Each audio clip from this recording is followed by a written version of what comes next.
Dear viewers and listeners, we are going to do today's podcast with predictive text for as long as we can stand it.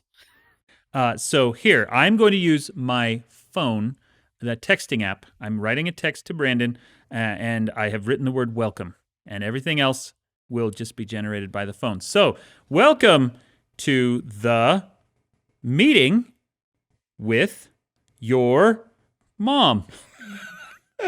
Well, I have Google open and just using search results. Oh, very nice. So, how old is Britney Spears? Today at church, church emoji. And we will have a link for you next. Do you have a cough with strep throat? This is getting old real fast. This is. I tried to ask, how are you? But I had to ask about Britney Spears instead. Okay, well, here, I'm going to put cough in and see what it says. And I tried to say, do you have a food heist? But instead it just gave me, do you have a, Yeah, cough is good. Oh. Sorry. Here's a good one. Do you have a food addiction quiz? Do I have a food addiction Google, quiz? Do you have a food addiction quiz? Are you a food addict? Take our food addiction quiz. Foodaddicts.org. You know, now that you mention it, I do feel like I have to eat every day. Yeah, I have to eat if I skip a day, I start to notice. Yeah. I feel like I do have withdrawal symptoms if I go more than 24 hours without eating. Yeah. So that could be the sign of a dangerous addiction. Have you ever wanted to stop eating and found you just couldn't? Eating a sandwich with my dad is so much fun.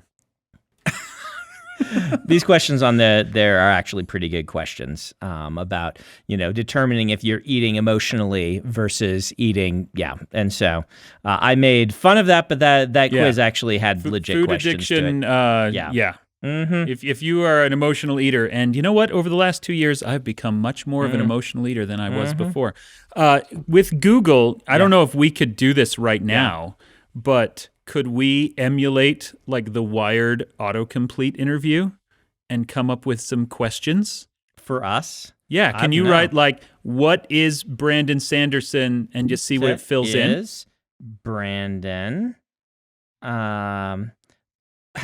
Oh no, Mole beats me. If I write, what is Brandon? It says, what is Brandon Mole's next book? Mole. What? Yes. Followed by, what is Brandon Sanderson's net worth? Followed by, what is Brandon Sanderson's next book? Man. Yeah. I have to assume they edit the net worth ones out of the Wired autocomplete interviews, right? Yeah, I mean, that's got to be. Yeah. What is Brandon Sanderson's next book? It's Wax and Wane. Wax and Wane. It's like the the Lost Metal. Yeah, the Lost Metal. I knew it was metal something. That comes out like November? Yeah. Sweet. What is Brandon Sanderson's net worth? It's $42 million more than it was 2 months ago. Actually, it doesn't get to be money. I don't get to realize that. Yes. We talked all about that. But I actually, for weird tax reasons, we haven't made that money yet. Because it's now a liability until we fulfill and have paid for everything and stuff like that. And the company won't take it as an asset until that is done. And so I don't know how much money I made. And minus all of the overhead and the whatever else going on. Anyway, thank you for suffering through this experiment with us. Yeah, that was kind of miserable. Reward you with a heist. How does that sound? But not a food heist, Not a food heist. Today we are going to take a short break from food heists, and we're going to talk about Pokemon card heists. You excited for this? Oh, I am. Okay, so this happened in February of this year. Yep. 2022. Oh, very topical. There was a thief in Minnesota who tunneled through the wall of a game store in what I have to assume was like a strip mall kind of situation, got into a game store storage room and cleared out 2 full storage rooms of Pokemon products valued at $250,000. Cards, rare cards, all kinds of other stuff. The owners of the game store did recoup it all through insurance because you have to insure your Pokemon cards, which isn't even a joke. Like, obviously, this is worth a ton of money. My Magic collection is insured. I should hope so, because Don't your Magic steal my collection Magic cards. is insane. But my Magic collection is insured. Okay. Here is the now that story is fun because of the tunneling, and there's That actually story some is cool security camera coming through the wall, like footage. That's Do you know neat. what that story told me, though? What? I'm not going to say what my Magic collection's insured at, but it is more than you just said they stole. So I have just learned that I have a game store. You have a game store's worth of Magic cards. Okay. That may mean that I have a few too many Magic cards. Which doesn't, I mean, my first reaction is, oh, we shouldn't be saying this out loud. But anyone who didn't think they could make some money by breaking into your house has they not saw me actually wearing thought a about it, right? Black Lotus around my neck Yeah. during my last stream. Did you see me do that? I've heard about it. Yes. But I did not see That it. wasn't me. That was B Money. That was B Money. Yeah. It was totally different. The money got to his head. He was like Hollywood Hogan. He went heel for a little while, but I'm back. You're back. I'm back to face. Okay, that's good. Yeah. Do you want to hear the even more delightful Pokemon Yes. story? This is less of a heist and more of fraud. Okay. This took place just in March of this year. Yeah. So there was a guy in Georgia who was able to take out, all of the we're going to help you survive the pandemic small business loans that were available. Yes. This guy managed to get one of those for like $85,000. Okay. He promptly spent $57,000 of that on a rare foil Charizard card. $57,000. $57,000 Wow. for that Pokemon card. Man, that is more than my Black Lotus. Yeah. There you go. So that is a really expensive card. Yeah. Yeah, he had applied for the loan for entertainment services was the category he checked. Okay. And it was a business he claimed to own, and it actually was not. It was just he wanted to buy a really fancy Pokemon card. So now, had he turned around and sold that for more than he paid for it, I think we could maybe argue that it was not fraud. That's true. It was a small business loan that he paid Even off if he and used to make more money. sold it and made less, that means he's a bad business person. That doesn't mean you're necessarily Yeah. a fraud. I suppose, and we're not lawyers, and we're probably wrong, but maybe the only problem is that he didn't sell it. Maybe. And he just kept it for himself. Or you may have to have had like certain business things in place before you could get it. Like, but this raises an interesting question. That is a tangent. We never do those. No, we never do this. Have we talked about this before? The idea that parody is protected under the law. Yes, it is.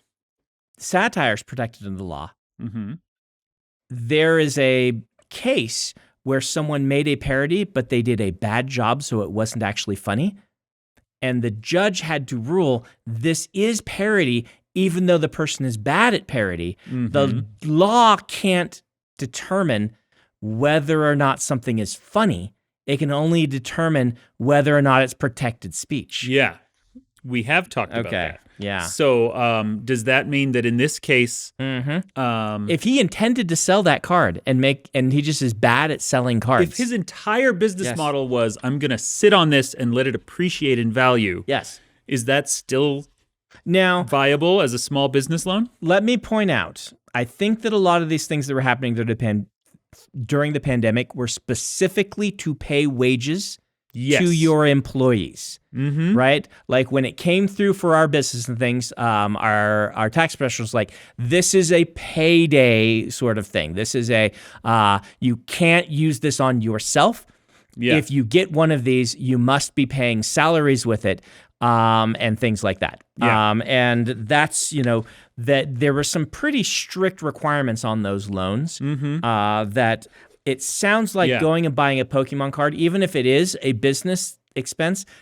I'm not a lawyer. I'm not a tax professional, but it sounds That's probably what it was, is that Yeah. it was against the specific kind of requirements or stipulations of the loan, rather than we don't like the way you're running your Pokemon speculation business. Man, we're really being very topical today.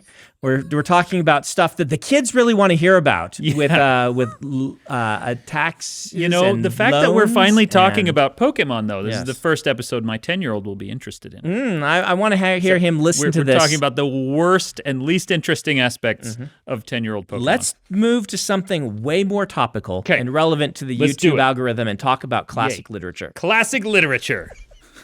That's what we're really talking about today. Yeah, that sounds like a joke. It doesn't sound like a good joke, but legally, it still is one. Yeah.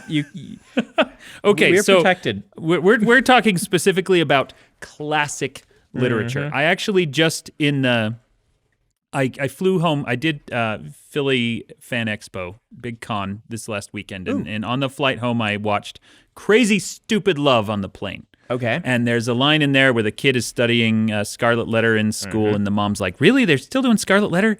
You'd think someone would have written something better than that by now." And that's a whole different conversation if that's what we want to have. But what I'm kind of interested in, at least at first, is what were you required to read in high school, and what did you think of it? Yeah. It's interesting for me because some of it actually worked. Yeah. And some of it didn't. And looking back, it's like, why did the joke is if you get assigned it for school, you like it less. And I do think there is an aspect to that, right? When it's an assignment. Maybe. I think, I don't know. There's so many sides to this. I was assigned in sixth grade to read Dragon Song by Anne McCaffrey. Okay. And loved every second of it. Yeah. I was assigned as a senior in high school to read House of the Spirits by Isabel Allende, and that is a top 5 favorite book of all time for me. Right. I think a big part of that might be that those are simply more modern and written for modern sensibility, modern writing style in a way that, for example, the Scarlet Letter is not. Right. And it's kind of interesting. I think you have a point here. But I also think that maybe when you're assigned to read something and you don't like it, being forced to continue to read it, being forced to finish it, not just to start it, and then to keep talking about it, builds up this hatred for it that is much more powerful than if you had just tried it and bounced off of it. Yeah. Because I had the experience with you. Like I had a teacher, it was Ms. Reader, who I've talked about in this class, on this podcast before, who assigned a lot of Ray Bradbury. And I have never met a Ray Bradbury story that I didn't enjoy. Even some of the stuff from Dandelion Wine and whatnot that's not very fantastical, I just really like his writing. And every time there was one of those assignments, I enjoyed it. I've talked about Harrison Bergeron on this podcast before, which is maybe my favorite short story of all time, assigned by Ms. Reader for me to read in my English class. And turned out I really connected with that story. I've read it now a dozen times. I have a Kurt Vonnegut plushie that I need to add to my that would be great to have back there. Yeah, we need the Kurt above Vonnegut or plushie. below the penguin. We will soon have a Kurt Vonnegut plushie. Oh, he's running off to get it right now. And so that's great. Can I decorate this with some random you could bring some junk? stuff. Because I've got right now it has Klingon Adolin teddy bear and Shalon. Are they in camera? I don't know if they're. I don't know if they're in across. camera or Can not. I pick one of them up? Yeah, these were made by Jancy for me. Oh, that makes sense. Yeah.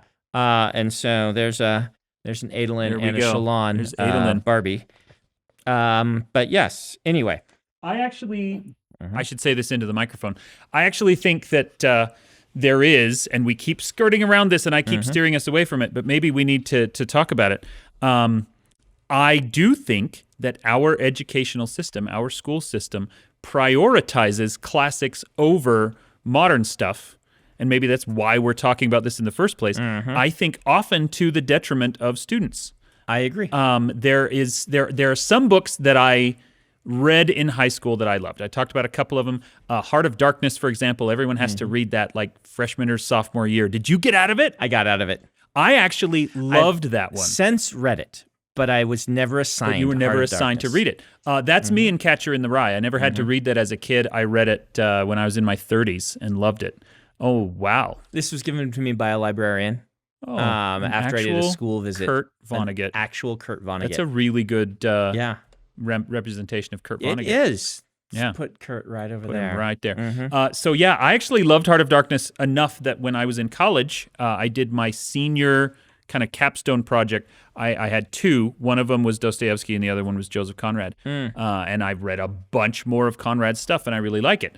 On the other hand, there's stuff like My Antonia and Ethan Frome, which I consider the two worst books ever written. That's the one that hit me that I just could not get through. And there is something to be said for value in those books. I know people who love Ethan Frome. They're wrong, but they can love it if they want. I cannot help but think, just like the character in that movie, someone has to have written something better by now. I think it is honestly kind of depressing. It is a perhaps not a nihilistic view of society, but a depressing and somewhat blind view of society to focus entirely on the books that were important and valuable to generations past as the stuff we have to still keep Here's the reading. thing. I think you're living a little bit in the past. Because yes, my son is 14. He so far hasn't had to read any of those. Oh, good. That's really, really good. So all the way up to age 14, there are definitely stories that he's had to read and things like that. But I have never seen him have to read anything. Unless he chose to do Battle of the Books or something like that was not in some way contemporary. Okay, so that's, first of all, that's really wonderful. One thing that I noticed with my kids, the two who've already gone through high school, is that often they were required to read short stories. Yes. Which I actually think is awesome, because if you want to teach a particular aspect of literature or criticism or something, you can often do it much more efficiently with a short. My gut says that, now my son's not in high school yet, and high school changes some of these things because of whatnot, and we'll see. But my gut says, just watching what they read in middle school and in grade school around here, there is a whole lot of popular fiction and then contemporary literary fiction for young adults in replacing the canon. That is good. And I'm glad to hear it. I could be wrong, but I feel like a lot of people are going to come in our comments and say, I'm younger and didn't have to do this. I bet we'll still get a bunch that were assigned end. My son, who graduated last year, he had to read Heart of Darkness again. Yeah. Which, and I can still kind of understand that because it's super short. I mean, I love Orwell, but Lord of the Flies, it's a good book, but I don't know that that's the one. They pick it because it's kids, right? Yeah. But is it an actual realistic interpretation of anything? Yeah. And what are we going to learn from it? Lord of the Flies is one I never had to read. I did read Lord of the Flies in high school. And I had to read it twice. What? Yeah. Two different junior high and high school? Yeah, or something like that. I can't remember. Two different teachers. And quick correction, you said that was Orwell? Yes. Isn't that William Golding? Yes, you're right. You are correct. You're absolutely right. I was thinking Animal Farm, and then I said Lord of the Flies. No worries. But Lord of the Flies is the one I read twice. So want to be preemptive for the comments. No, good catch. Thanks, Adam. Thanks for fact checking. That's actually really handy. Yeah, good job. And so, You've earned your paycheck today. Yep. We'll give you one of those wheels of cheese we stole from the Netherlands. Nice. I love cheese. But yeah, there's some of these things that are perpetually read. I don't know. Yeah. Let's talk about the Scarlet Letter. Okay. Let's talk about the Scarlet Letter, because Scarlet Letter. Is there a legitimate argument for assigning students what is basically the first American novel?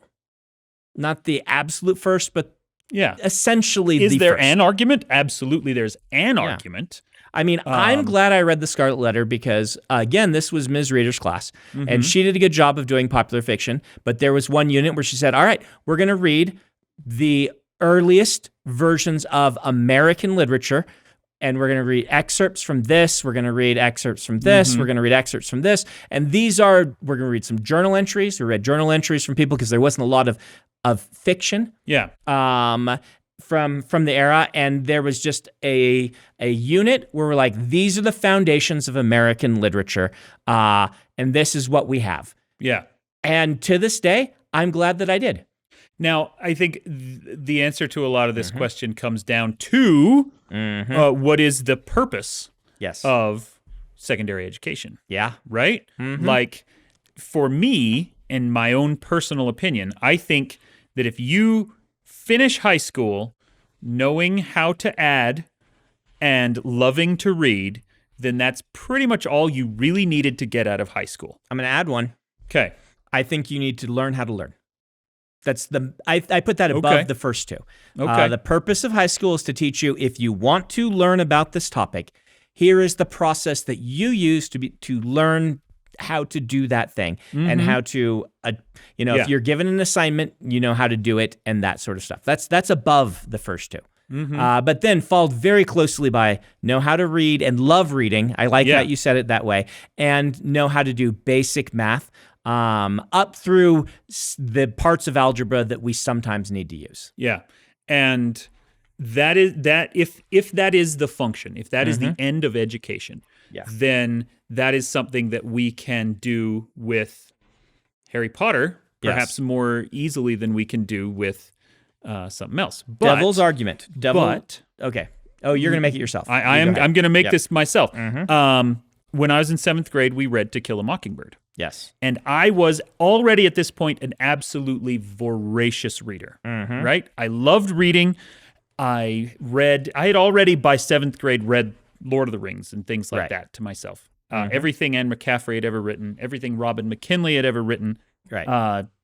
So when I get to this class, and this was Mrs. Romney. She was one of the best teachers I ever had. She was just hammering us. Think about why this is the way it is. Find the theme. Find, all of these archetypes, the critical analysis, all the structure under it. And I just kicked against the pricks as much as I could. Like, why are you ruining the thing I love by making me think about it? And it came down to this moment. There's a scene in To Kill a Mockingbird where the neighbor across the street is trying to kill all the crabgrass in her yard. And Mrs. Romney was like, why is she trying to kill all the crabgrass in the yard? Well, because she doesn't want crabgrass in her yard. No, why is it in the book? Harper Lee took the time to include this in the book. The least we can do is figure out why. And it took us an embarrassingly long time before someone in the class was like, well, is it maybe like a metaphor for the racism in the town that as soon as it crops up, you have to kill it before it spreads? And that's such an obvious, blunt instrument of an argument, right? Yep. But it was exactly what I needed as a 12-year-old idiot. It was like the roof of the building lifted off and angels came down and sang, and I understood literature in a way I never had before. That's pretty valuable. Yeah, and so it wasn't ruining the thing that I loved. It was adding value to the thing that I loved. It was making it better. It was making it richer and deeper and more interesting. And so I absolutely understand that there is value in forcing kids to read in a more advanced way, to read critically, to think about what's going on under the surface. There's a really common kind of Facebook meme that are like, the teacher asks why the curtains are blue and what it represents, and the answer is because the curtains are blue. And I think that often that is true, but also that's a reductive and blind way to read everything. Even pulp fiction includes metaphor, includes theme, includes deeper levels to it. And one of the complaints about this style of criticism is that it's very easy to go too far. Oh, absolutely. Right? Very easy. And once you're trained in some of this, it's very easy to find things that not only aren't there, things you want to find. And there's definitely that. But you're not making that argument. You're making, and I agree with you, there is value in learning to at least start asking these questions. I would add so we've got a new thing, teaching you to think on a higher level about whatever it is. In case of literature, criticism. I will add a new thing to what school is teaching and this is what it may not be right that our system does this, but this is one of the perspectives it takes, which is to give you a broad foundation in a lot of different areas so that when you decide to specialize in one, you have that basis as a springboard, right? Yes. Let me give you an example. In the Stormlight Archive, there's a character who periodically he wakes up each day at a different level of intelligence. And it follows a bell curve. So most of the time he's in what we would call an ordinary level of intelligence. I'm not going to get into what is IQ and things like that. I'm just kind of talking about things like processing speed of the brain and some of these classic IQ hallmarks, which are not the only ways to have intelligence. In fact, his whole story is about you can be really smart in these ways, but it doesn't actually mean you're smart. But that's not the point. The point is, at one point, I needed to write him in this hyper intelligent mode. And I said, what's a way I can write the prose in a way that's going to feel hyper intelligent and get this across? And I'm like, Faulkner, right? Because I've been forced to read Faulkner. Faulkner writes these giant sentences. They feel like there's so many ideas crammed into them. It feels like there's not enough time to get all the ideas that he wants across, and so he puts them all together and makes a sentence deal with it. And do I love Faulkner? No, I don't sit and read Faulkner in my private life that often. And things like that. When it was time to write someone who was hyper intelligent, I'm like, I like the theme that it feels like when I read Faulkner for that. Was it really handy to me to have been forced to read Faulkner in my senior year of high school? Super handy to be able to be like, boom, pluck that. I went and reread a bunch of Faulkner and then wrote this scene from this character's perspective and was able to change my tone. It's not like I'm saying I am Faulkner, but I was able to change the style of writing to better imitate one of the old masters in a way to get across to this character's thinking in a different way. That's the sort of thing that my teacher did not know he was preparing me for many years later, and yet he was. He absolutely was. And I think that's true of a lot of other things, right? Like my daughter right now is studying neuroscience in large part because she loved her biology classes in high school. She didn't come out of high school with any serious grounding in biological science, but she got the basics and enough of a taste to go, oh, I like this. I want more of it. So, And you can imagine that's the kid going to school and being like, now that I'm an adult going to college, I think I really want to be a chemist.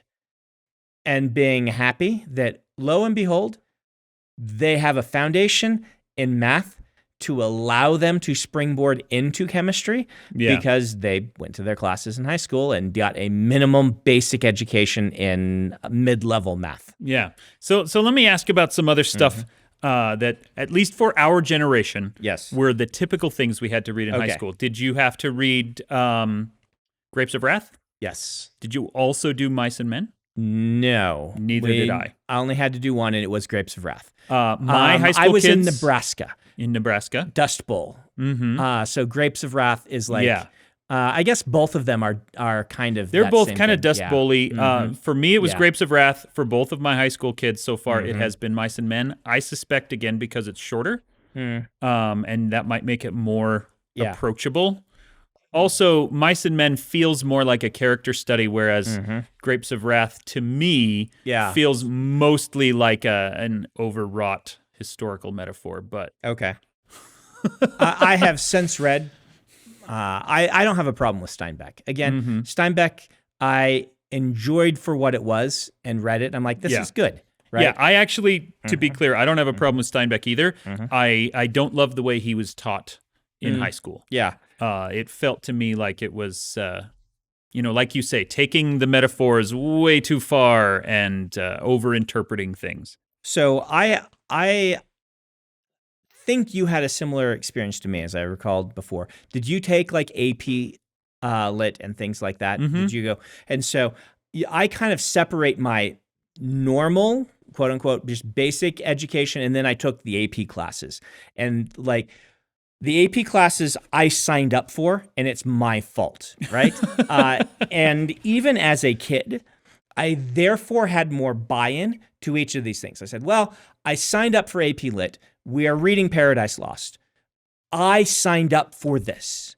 So I am going to read Paradise Lost and try to understand. And I actually came to really like Paradise Lost, right? Yeah. I'm going to, my AP Lit class did Paradise Lost, a lot of modern poets, modern, not contemporary, but modern poets, and some contemporary. But we're talking about, anyway.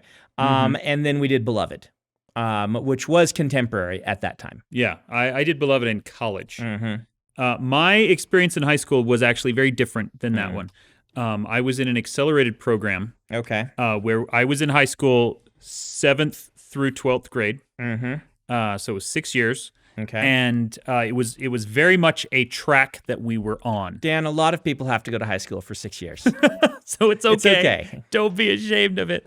Being the 7-year-old, or not 7-year-old, 7th grader, 12-year-old in high school was weird.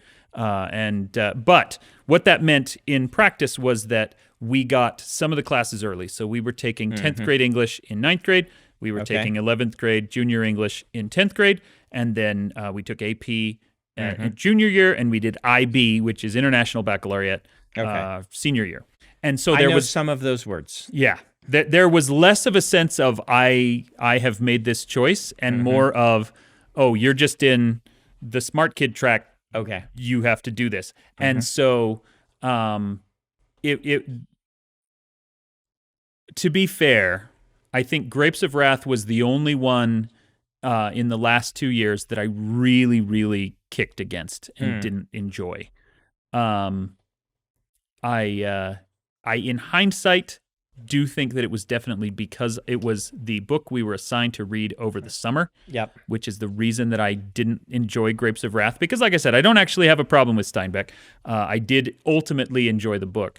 But the fact that I was required to read it over summer break, come on, man. I also will mention I had 3 fantastic English teachers. That each one of them I thought was really good at their job and did a very good job at getting us excited. So but in the years I was in Ms. Reader's class, because she actually taught 9th and 10th grade, and so I took her class twice in a row. And there were enough teachers in my school that you could like pick your teacher and things like that if you were lucky. And I did specifically pick. The only one I can really remember disliking was Ethan Frome. I did not love Death of a Salesman. Did you do Death of a Salesman? No, we did not have to read Death of a Salesman. I'm actually surprised by how many books we don't overlap on. Yeah. It's interesting. Shakespeare, there was one Shakespeare each year that was kind of the core that you had to do all the way through middle school.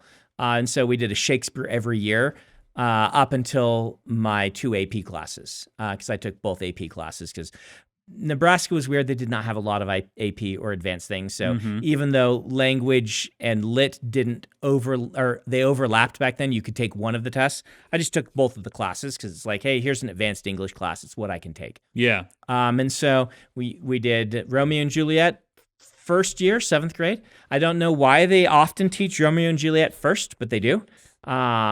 We did Hamlet second year, I believe. That one was interesting in part because the teacher showed the Zeffirelli version of Hamlet, which is very interesting when you're a teenage boy, in class. There's like 10 seconds of toplessness. Well, the toplessness is not even 10 whole seconds, but yep. Yeah. Still it is scandalous, especially in Utah. I was not in Utah, so it was not as scandalous. Yeah. We actually I remember doing Romeo and Juliet in 7th grade because I remember it was Romney. The teachers I had were Romney in 7th, Anderegg in 8th. I cannot remember the name of the 9th grade teacher. But, that was the year that we didn't like anything. That was My Antonia, Ethan Frome, The Odyssey. Oh, wow. All of these, like, the drudgery was that year. And then we had, Whiting, and then Fowler, and then Kinney. And Kinney was funny because she was one of my favorite teachers. She taught the resource kids. She taught the kids with learning disabilities. And then she taught us IB senior English, which was Emily supposed did to be that. the absolute top level. Yeah. And at that point, we were all such jerks. So my wife said. Yeah, we needed to have the one who teaches the special ed kids be the one to teach us. Both ends of the curve require the same sort of teaching skills, and the upper end were not easier. They were many ways harder. Yeah. So yeah. I enjoyed Shakespeare, but I had a good teacher who knew how to teach Shakespeare, and so had a good time with that. We did a lot of Ray Bradbury. We did not very much pop fiction. Yeah. Other than that, I'm a little jealous that you got Ray Bradbury because after Anne McCaffrey in 6th grade, which was still elementary school, we didn't really get modern stuff. We read Equus in 10th grade. Okay. Which I actually really loved. Is that the play that Harry Potter was in? Mm-hmm. Yeah. Yeah. And then it was, I said earlier it was senior year. It was actually junior year that we did House of the Spirits, which was at that point very, very contemporary. Beyond that, it was all older stuff. Yeah. I didn't get a single piece of pop and no science that fiction I can at all. remember except for Ray Bradbury. That Ms. Reader just like had so there were two different units that were Ray Bradbury in her 9th and 10th. And I thought it was fantastic because we were reading something that I legitimately enjoyed rather than something that I was studying. Yeah. And I got some stuff out of the others, but I get the feeling that there's more of that and maybe it's just because my kids have mostly been in grade school. When I was in grade school, the teachers were reading to us contemporary fiction all the time. They were not reading to us Shakespeare. They were reading to us whatever had won awards the last few years in contemporary children's literature. Yeah. High school, neither of my high school kids thus far have been great readers, but like I said, they did have to read Mice and Men and Heart of Darkness and some of these older things. My Shakespeare in high school, the only two that I remember reading, and they were both Mr. Whiting, was Macbeth and King Lear, which to this day are still my two favorite ones. We did Lear my senior year. And I want to say that it's Lear. because of Mr. Whiting. He was such a good teacher that I really got into those. He was also one of the drama teachers, and so him teaching Shakespeare worked really well. When I took Shakespeare in college, I did not enjoy it at all. I can track Hoyd a little bit to The Fool from King Lear. Even though Hoyd started as a character about a year before that, The Fool and King Lear, and then Twelfth Night. That the idea of the vaguely prophetic, goofball in the background that nobody pays attention to, but they should. Yes. I can track part of that. Absolutely. There. So I guess we've gone around in circles on this whole topic, talking about, yes, we think it's valuable, but at the same time, we think that there's a better way to achieve that value. That the value we want is kids loving literature and digging deep. It does not have to be the same. You don't have to do the old stuff. Yeah. If part of your goal is teaching the history of storytelling, then yes, I can see a lot of reasons for dredging the Odyssey up. But I don't think most students need that. Right? I agree. I think that feels much more like a college thing to me. Yeah. And I can kind of see the historical value of something like Scarlet Letter. This was the first American novel. I would much rather read a really good American novel. And I don't hate Scarlet Letter, to be fair. Writing narrative changes. Going back and even reading something from the late 70s, early 80s, which I was commonly reading when I was young, the way that we tell stories has changed, evolved. I think there are things we do better now. It's shoulders of giants sort of stuff. Yeah. But I think that we have gotten better at making stories work for an audience. And so picking something contemporary that by an author who knows how to use those tools to get people to love reading, like being able to read fluently is so valuable in our society. Yeah. It's probably the single most valuable skill you can have other than being able to work with other people. Right? I agree with that. One of the things that I will hear from, not from teachers, but from parents all the time is, I wish my kids would read. My kids never read. Yeah. To which the answer is, your kids read all the time. They're just not reading books. Yeah. Because so much of our communication, so much of a modern teenage, Gen Z interaction is all done over text or Instagram or whatever. And so they're constantly reading. It is absolutely a skill that we need to be using all through our lives. Yeah. Are we done? Well, I just looked up our predictively our outro. Oh, okay. And Google has a new outro for us. How's that for a slice of fried gold? We've just accidentally promoted somebody's like weird album or something. Have no idea why. Why is that? Why did that pop up? Okay. If you type "how's that" in American Fork, Utah, the second result is for a slice of fried gold. That's got to be a reference to something. Click on it. What do we get? Okay. Nope. There's no way that's like a common saying. Because number one is how's that working out for you? Oh. But someone from like Arkansas is going to be like, "Oh yeah, we say that all the time. How's that for a slice of fried gold?" It is a reference to Blood and Ice Cream trilogy. What? Fried gold, or more accurately, a slice of fried gold, is an accolade of the highest degree. Anything labeled with this superlative is something bloody spectacular, even more than textbook. For example, Sean's plan in dealing with the zombie outbreak in London is acknowledged as a slice of fried gold, and Ed called his plan for a drinking binge the same. Oh. Hopefully well, that's not a spoiler. Man. Yeah. Spoiler warning. I have whatever that series Blood is. and Ice Cream? Blood and Ice Cream. What is Blood and Ice? We are so old. This has got to be like some thing that the kids just love. I see one of the websites, it's rateyourmusic.com, saying a slice of fried gold by page 44. It's got to just be a common phrase that gets used. The artist is just page to describe 44. something. Blood and Ice Cream. Oh, it's the...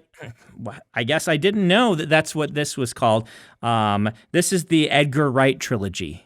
Oh. That's what they're calling the Edgar Wright trilogy. That was the Cornetto, yeah. If you look up Blood and Ice Cream trilogy, you get World's End, Hot Fuzz, and Shaun of the Dead. Okay. So I'm going to guess it's a common phrase in the UK. It's got to be that is UK not a phrase. common phrase over here. It doesn't relate to the movies other than it's... Okay. Yeah. Okay, So there we go. We did our outro like 5 minutes ago, but I'm just going to ask you very quickly, of those three, what's your favorite one? Shaun of the Dead, because it's the only one I've seen. Well, it's the best one. Okay. So you're fine. Yeah. So Anyway. I want to see the others. But, the others are good, but Shaun of the Dead is my favorite. the scene with the bats and the music. And yes. Anyway, It's all wonderful. how's that for a slide of slide. slide of For a slide of Christ Guild.